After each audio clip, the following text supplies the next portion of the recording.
ইসলাম একটা dress code দিয়েছে, 4টা নিয়ম মেনে যদি নারীরা ড্রেস পরে যে কোনো ড্রেস পরতে পারবে, কবুল করে নিবে কে? মায়েরা খেয়াল করে শুনেন, আপনাদের ড্রেস কেমন হবে। নাম্বার 1, আপনার পুরো দেহটা ঢাকা থাকতে হবে। যে ড্রেস পরবেন you should cover your whole body. শুধু হাতের এই 2 কবজি আর চেহারা খোলা রাখতে পারবেন, তবে চেহারা ঢেকে রাখা উত্তম। একজন মহিলা বোরকা পরছে কিন্তু চেহারা খোলা, তার হেজাব হয় নাই, পর্দা হয় নাই, এটা বলা যাবে, কিন্তু উত্তম হচ্ছে চেহারা ঢেকে রাখা, কারণ চেহারা সৌন্দর্যের রাজধানী। Face is the capital of beauty, ঠিক কিনা? চেহারা দেখলাম তো সব বোঝা গেল, ঠিক কিনা? কেমন মাধুর্যতা আছে, দেখতে কেমন সুন্দরী কিনা সব বোঝা যায়। এজন্য চেহারাটাও ঢেকে রাখবেন, চোখটা খোলা রাখবেন। বিশ্বনবীর স্ত্রী উম্মে সালামা বলে, দেখার জন্য আমার 2 চোখের দরকার নাই, লাগবে 1 চোখ। উনি আরেক চোখের মধ্যে আরেক কাপড় দিয়ে রাখতেন, এমনি তাকাইতেন। সাহাবারা বলতেন উনারে দেখলে আমরা দিতাম দৌড়, ভয় লাগতো। চোখ একটা দেখা যায় আর একটা খোলা, ওনারা দেখে আমরা এদিক সেদিক পালিয়ে যেতাম। আবার অনেক মহিলারা পা ঢাকে না, পা কিন্তু পর্দার অন্তর্ভুক্ত। সব সময় মেয়েরা পা মোজা পরে বেরোতে হবে, পা দেখানো যাবে না।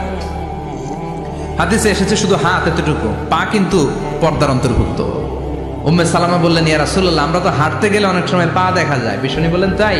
তাহলে 1 বিঘত নিচ দিয়ে কাপড় বাড়াও।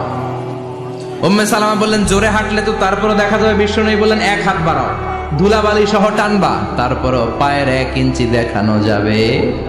তাহলে ড্রেস কোডের প্রথম নিয়ম হচ্ছে পুরো দেহ ঢাকবেন। 2 নম্বরের নিয়ম, পোশাক ঢিলে ঢালা হবে না টাইট ফিটিং। আরো জোরে বলেন। আছি আমরা কোন জামানায়, লাজ শরম গেছে হারায়, পাতলা শাড়ির বাহার, পাখি ড্রেস লেহেঙ্গা, পোশাক দেখে নারীর লাজে মরে যাই। হায় হায়, আছি আমরা কোন জামানায়, লাজ শরম গেছে হারায়, ঠিক কিনা? লাজ শরমের বালাই নেই। ঢিলে ঢালা হবে, টাইট ফিটিং হতে পারবে না। মোটা কাপড়ের হবে, এরকম মোটা হবে, মোটা কাপড়, কিচ্ছু দেখা যায় না, বাইনোকুলার দিয়েও দেখা যাবে না। আবার ঢিলে ঢালা আছে না নাই?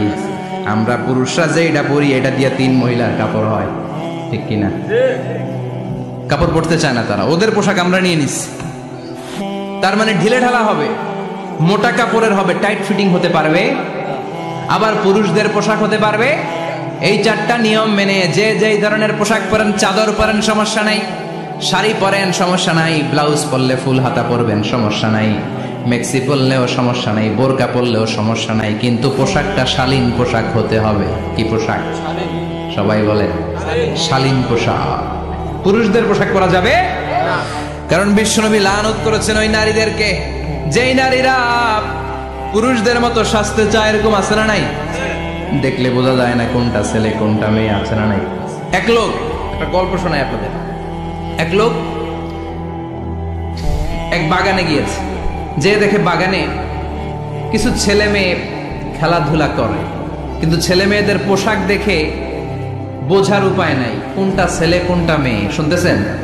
পোশাকের এমন দশা, কোনটা ছেলে কোনটা মেয়ে বোঝাই যায় না। আফসোস করে বলল, হায় রে, কেমন এদের মা বাবা, কেমন এদের আক্কেল, কি পোশাক তাদের পরিয়েছে, কোনটা ছেলে কোনটা মেয়ে বোঝাই যায় না। পাশে এক ভদ্রলোক বসা ছিল, রেগে মেগে আগুন, এই মিয়া সাবধানে কথা বলেন, জানেন এগুলো আমার সন্তান, আমার সন্তান এগুলো। লোক তো ভয় পেয়ে গেছে, তাই নাকি? ও তাহলে আপনি এদের বাবা? এবার লোকটা রেগে মেগে বলে, আমি আপনার কি চোখ নেই, আমি বাবা হইতে যাবো কেন, আমি তো এদের মা। তার মানে কোনটা ছেলে কোনটা মেয়ে যেমনি বোঝা যায় না, কোনটা বাবা কোনটা মা এটাও বোঝা যায় না।